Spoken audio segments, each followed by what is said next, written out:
Bismillah ar-Rahman ar-Rahim. Good evening. Friends of Dar, ladies and gentlemen, welcome to Dar al-Athar al-Islamiyyah. My name is Dr. Rima Rudaini from Kuwait University. I'm honored to present the lecture today and to have you join us for the special lecture, The Geographical Works of Muḥammad al-Idrīsī, presented by Dr. Jean Charles Ducene. Dr. Ducene is an excellent scholar whose expertise in medieval Arabic geography and natural sciences has earned him recognition across the academic world. Since obtaining his Ph.D. at the Free University of Brussels, Dr. Ducene has contributed extensively to our understanding of Islamic geographical and significant knowledge. Currently, he serves as a director of studies at the Practical Schools of Higher Education in Paris, where he works closely with medieval Arabic manuscripts, making contribution through his research and publications. Today, Dr. Ducene will guide us through the remarkable geographical works of Muḥammad al-Idrīsī, whose map and writing set a new standard in medieval cartography. Dr. Ducene presenting promises to reveal a new insight into al-Idrīsī legacy and his great impact on geographical knowledge. Please join me in welcoming Dr. Ducene. Please, you can join us.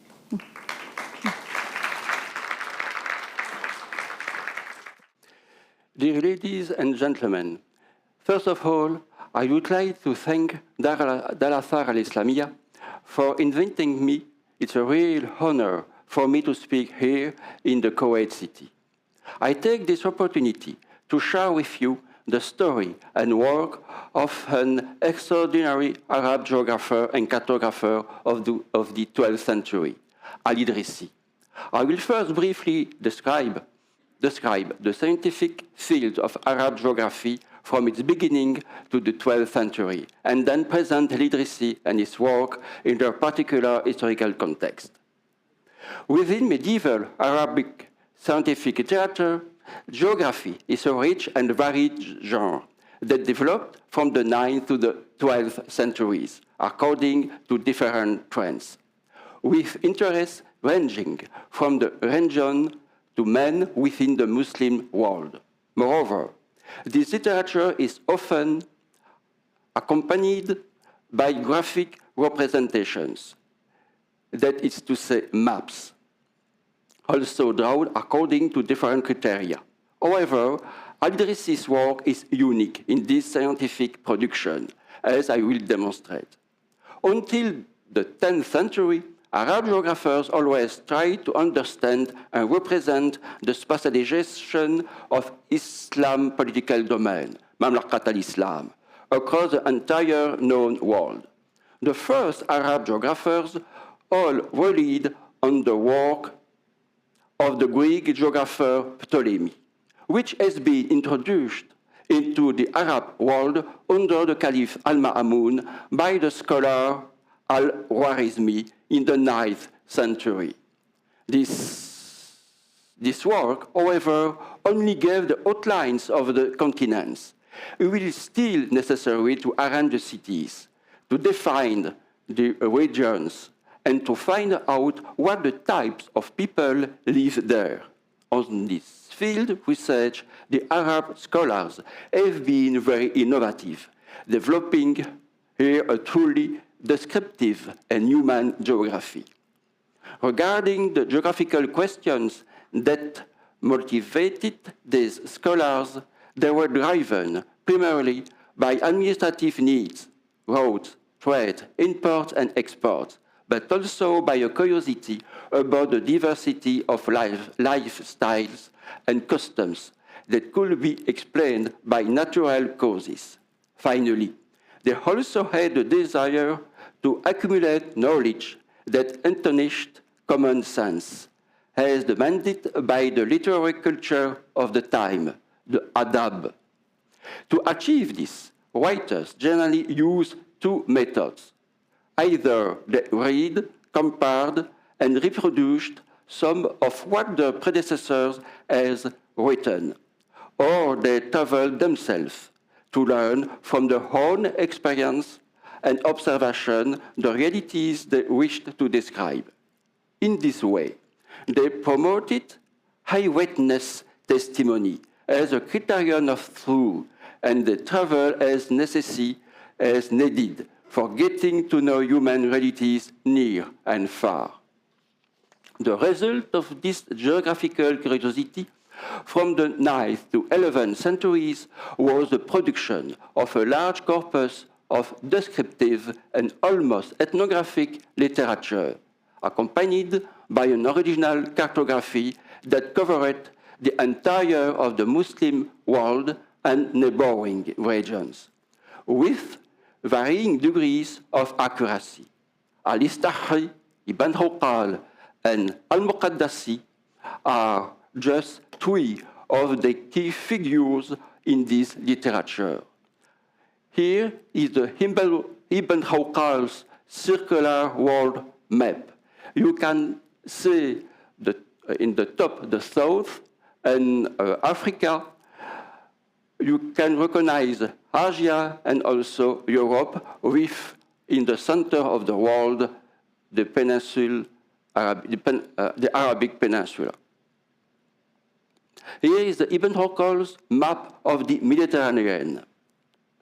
Spain and Italy are recognizable in the north, and in the south, the Maghreb is identifiable by the cities shown. It is drawn from Morocco to present-day Tunisia. In the sea, several islands have been named, including Sicily. This is the map of Egypt by al-Idrisi. The Nile was depicted as a blue ribbon between two mountain ranges. To the west, we recognize the pyramids, and few roads have been drawn, including the one from Old Cairo to Palestine. And here is al-Muhađ's map of Iraq. The Tigris crosses the country from north to south, passing through Baghdad and Wasit, while the Euphrates ends in a lake. In the south, Basra is located west of the Tigris. These maps are schematic and show the main elements of the physical geography, as well as the main localities with the roads that bring them into contact. It is also clear that these maps were not produced with the help of mathematical geography. I mean, without recourse to the astrolabe, which was nevertheless becoming widely used in astronomy.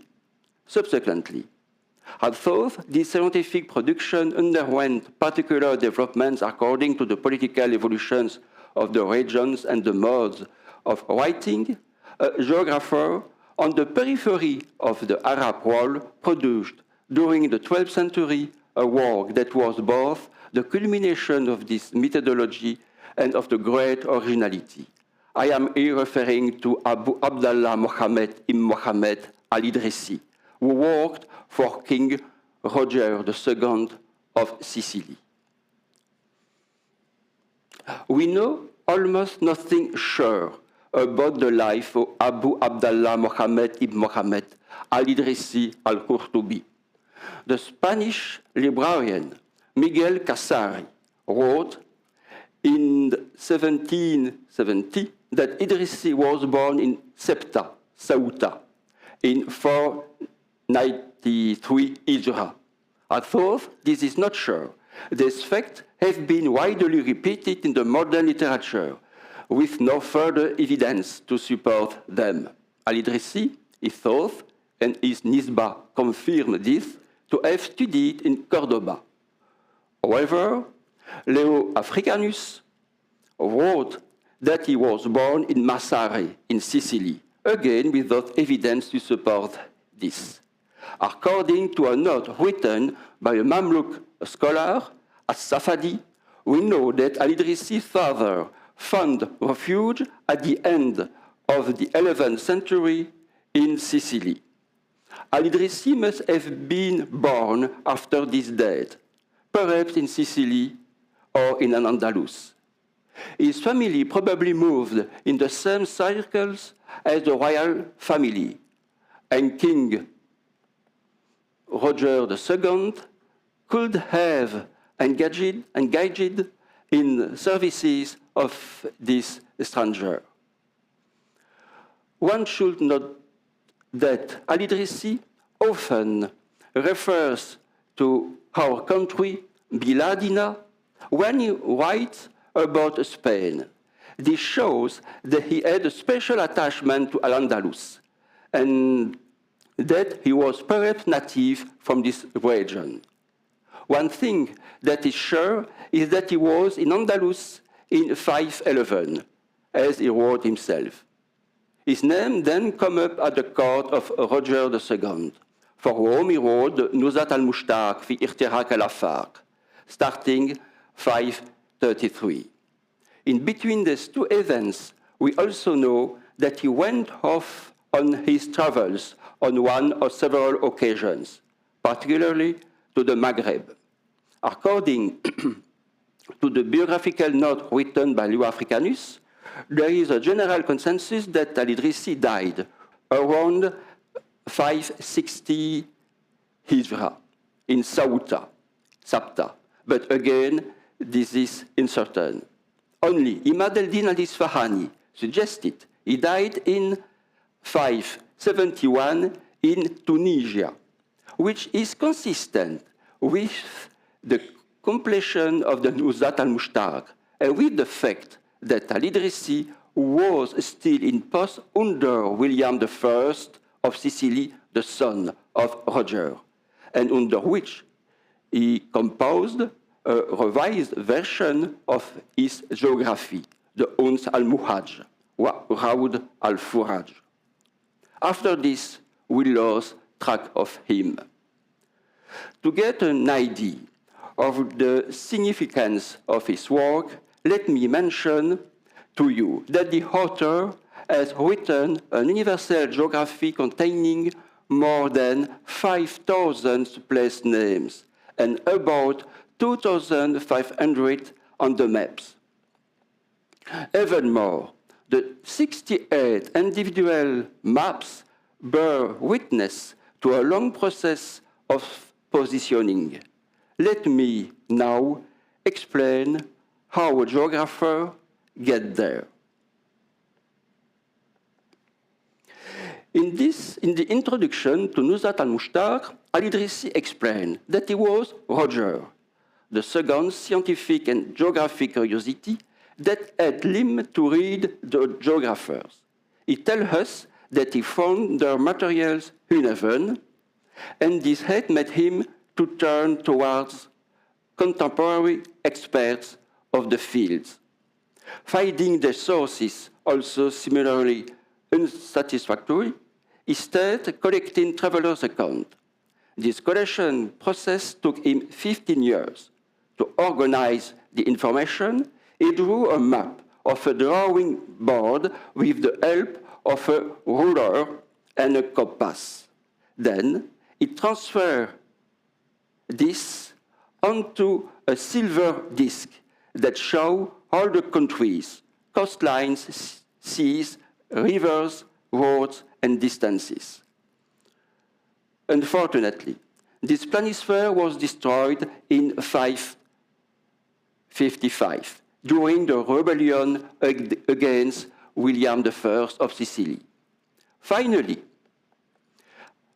artisans transferred this map into a book, which consists in these 68 regional maps. The King Roger added some complementary text, and the full work was presented at the end of 548 Hijra. It is the Nuzhat al-Mushtaq fi Ikhtiraq al-Athar, today preserved in 10 manuscripts dating from the 3rd to the 17th centuries. It is possible that the famous circular world map found in 5 of the 10 manuscripts is a distant reproduction of the silver map. This map depicts a circular world, surrounded by the encircling ocean, al-Bahr al-Muḥīṭ, thus placed at the top. The Arabian Peninsula is at the center of the map. The Mediterranean Sea is clearly visible, with Andalus, Italy, and Greece. The eastern coast of Africa extends toward east as far as what is now called the Pacific Ocean. Represented as such, the Indian Ocean is landlocked on all sides except the east. The southern quarter of the earth is an unknown land connected with southern Africa. The source of the Nile and places like Barbara, the Somaliland today, Azanj, the Swahili people, the Sofala, north of Mozambique, and Al-Wak-Wak, today south of Mozambique, are placed south of the equator. In the Indian Ocean, Sri Lanka, Sumatra, and the Khmer country are indicated. Further west, we find Yemen and Tiama in the south of Arabia, and beyond in Africa, Ethiopia, Bilat al-Habasha. Then other African population as well as the city of Gao, today in Mali.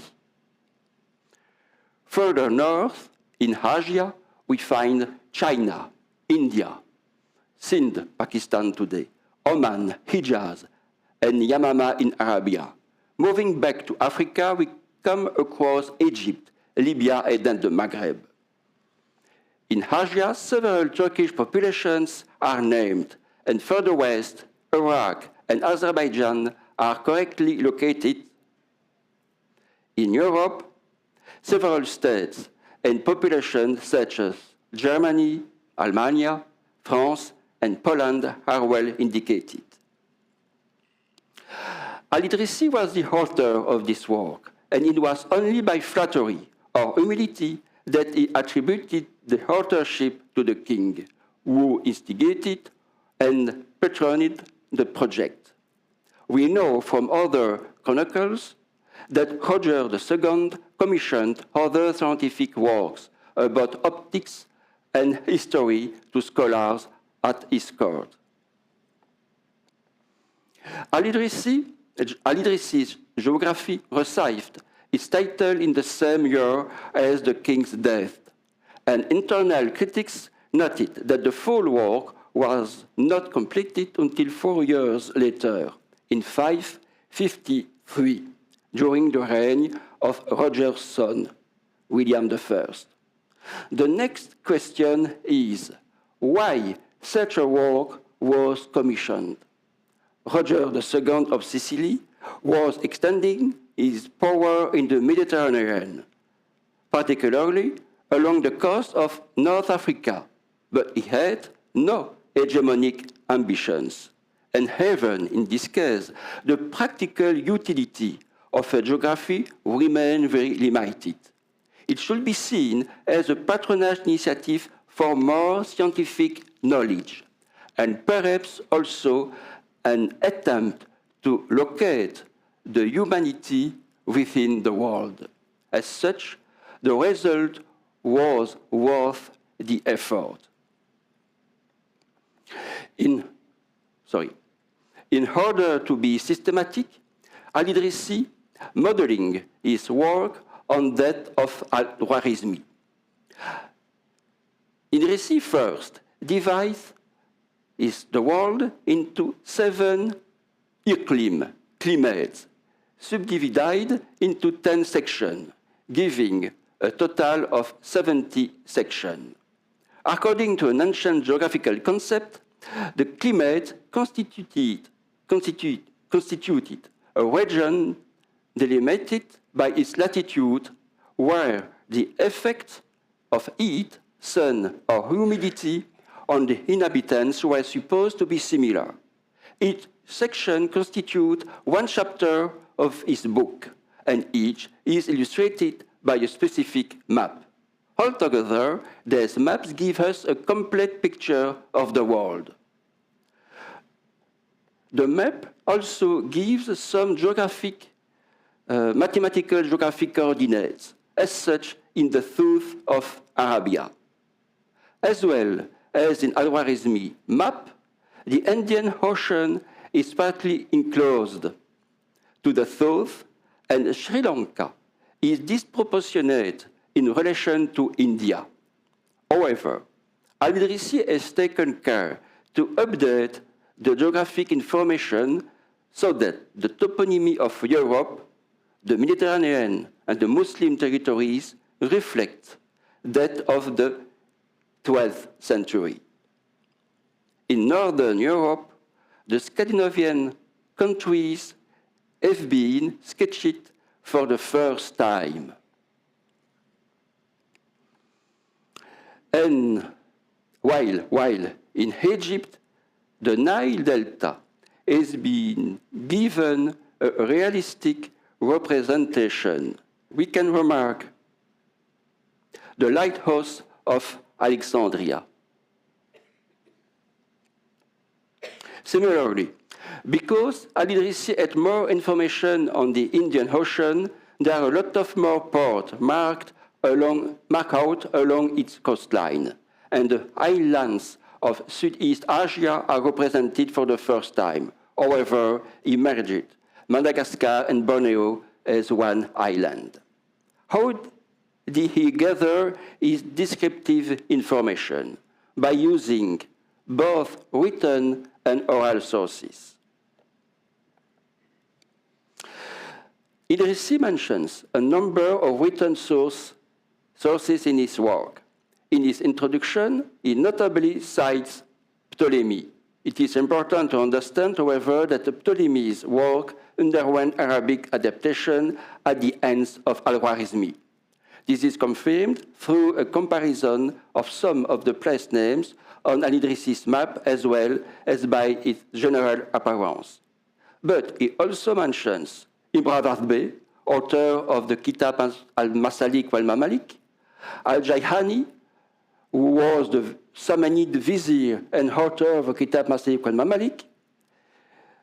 He mentioned also Ibn Hawqal, who wrote the Kitāb Surat al-Ard. Both the text and the maps in this work are al-Idrisi's main source of information for Iraq and Iran. He mentioned also al-Yaqubi and, of course, al-Mas'udi. While his written sources were limited insofar as they extended over 3 centuries and related only to the Muslim world and the Far East, his oral sources allowed him to update and supplement this information. His informants were responsible for all of the contemporary information al-Idrisi provides on the Mediterranean, Europe, North Africa, and the Middle East. He specifically mentions the official support he received from King Roger, referring in this instance to the invoice the king has dispatched to Europe to gather information and draw the geographic locations of a number of countries. While this is repeated by as-Safadi, there is no evidence to confirm these missions took place. However, there is no doubt that al-Idrisi made use of both the resources at the Palermo chancelleries of Roger and a large number of land and sea roads known by the merchants. There are some passages in the work where al-Idrisi expresses himself in the first person, suggesting they are personal accounts.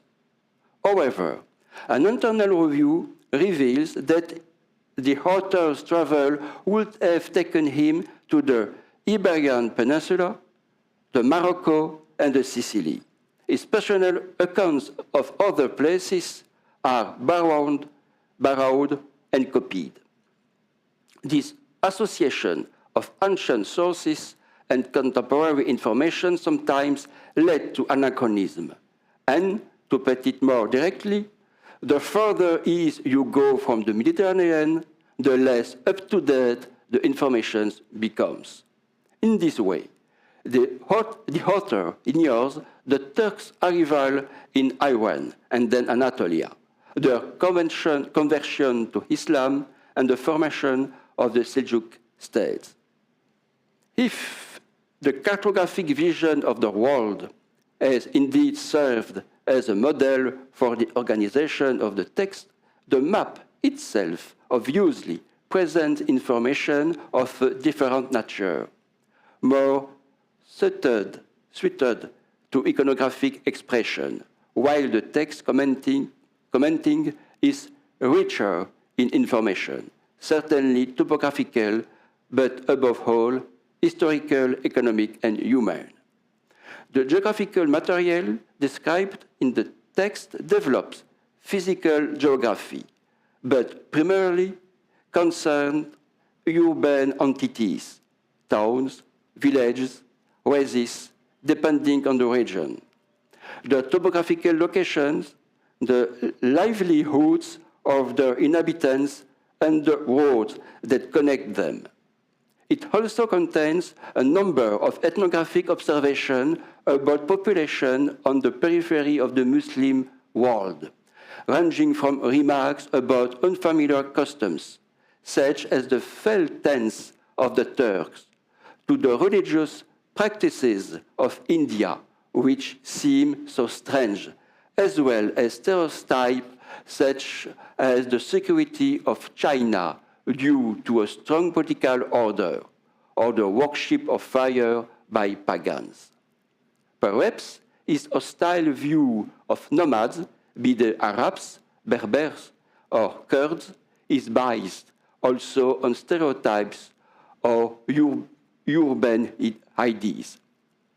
Al-Idrisi takes great care to precise his information and he cites the author he is quoting, as in the case of the multi-story house that Ibn Khaldun saw in the capital of Egypt, or the 300 languages that al-Masudi said spoken in the Caucasus.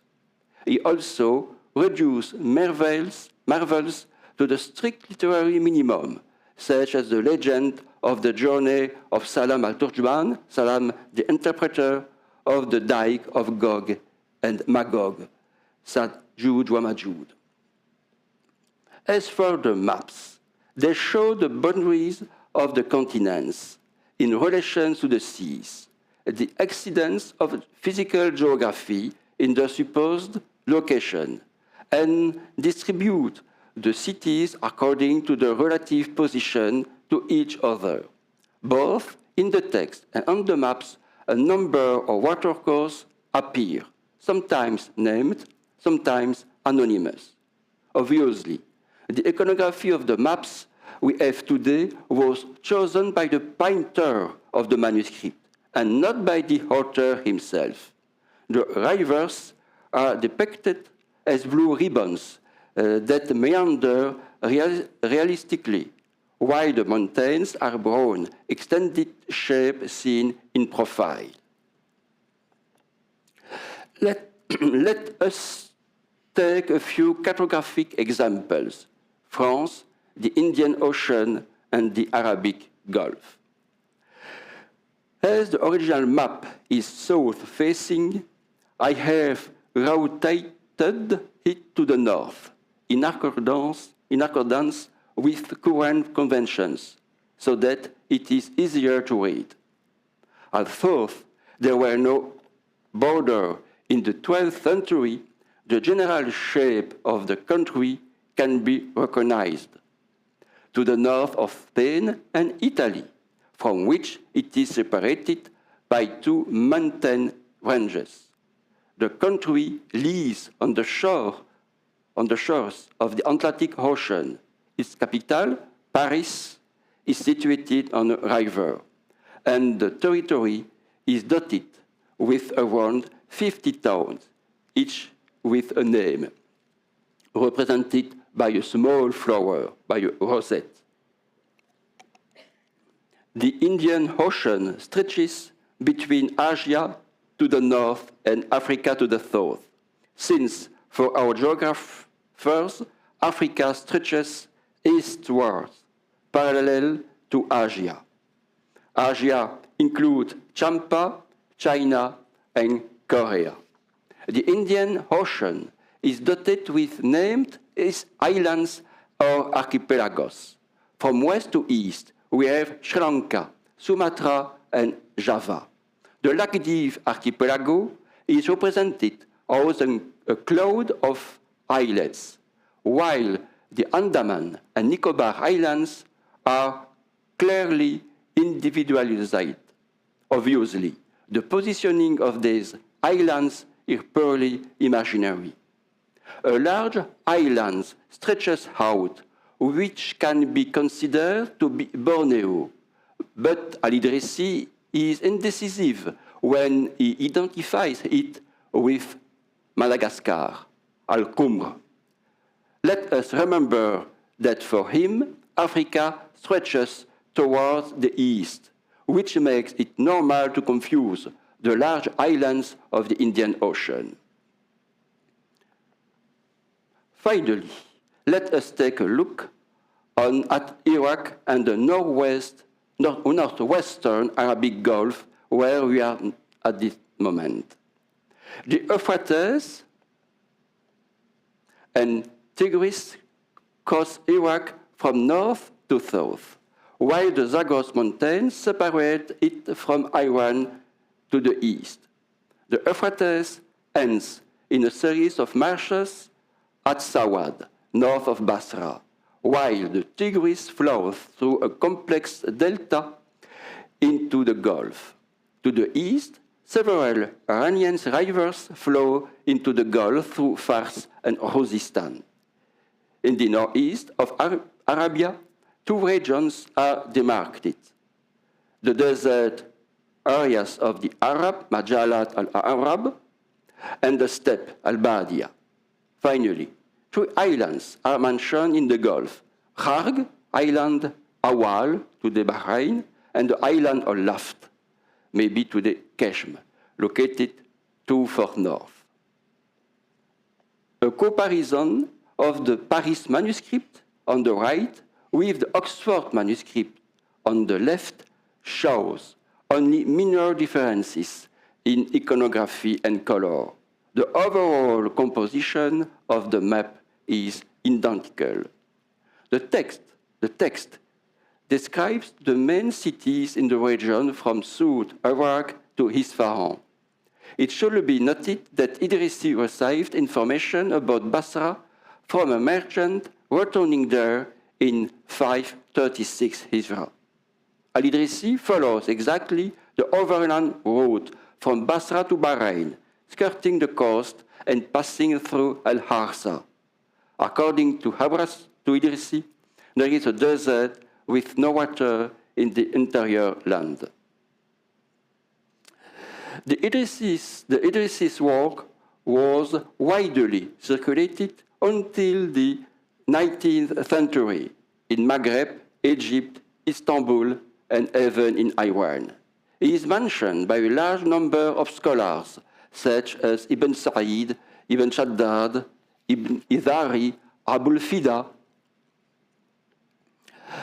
and in Cairo, Ibn Fadlallah al-Umari, in the middle of the 13th century, copies some of his map, and Ibn Khaldun copies his circular world map in his own chronicle.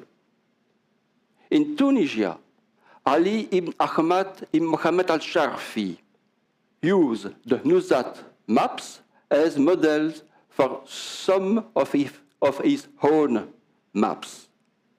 And in Morocco, at the beginning of the 19th century, Az-Zayani also makes use of al-Idrisi's maps to draw his own map in his Turjumanat al-Kubra.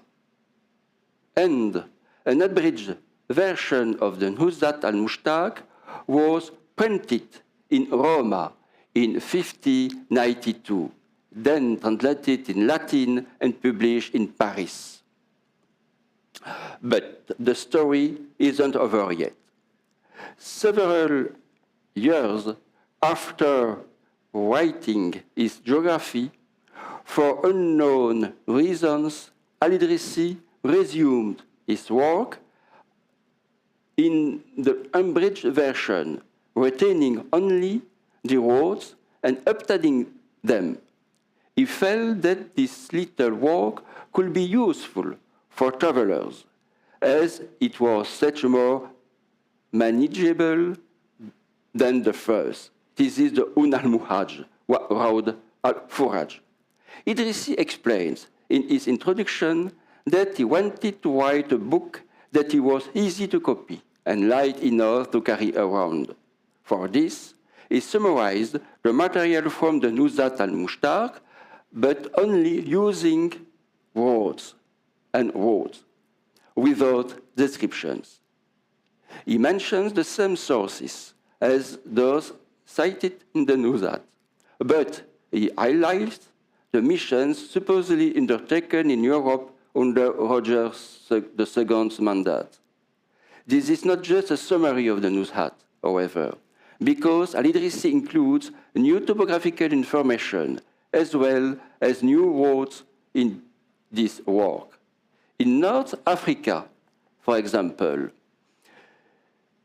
you are in the south of Algeria, in the Saharan desert there. In North Africa, for example, we have a whole series of new travel roads and toponyms that do not appear in the Nuzhat, most notably in the central Maghreb, in the form of the Saharan roads.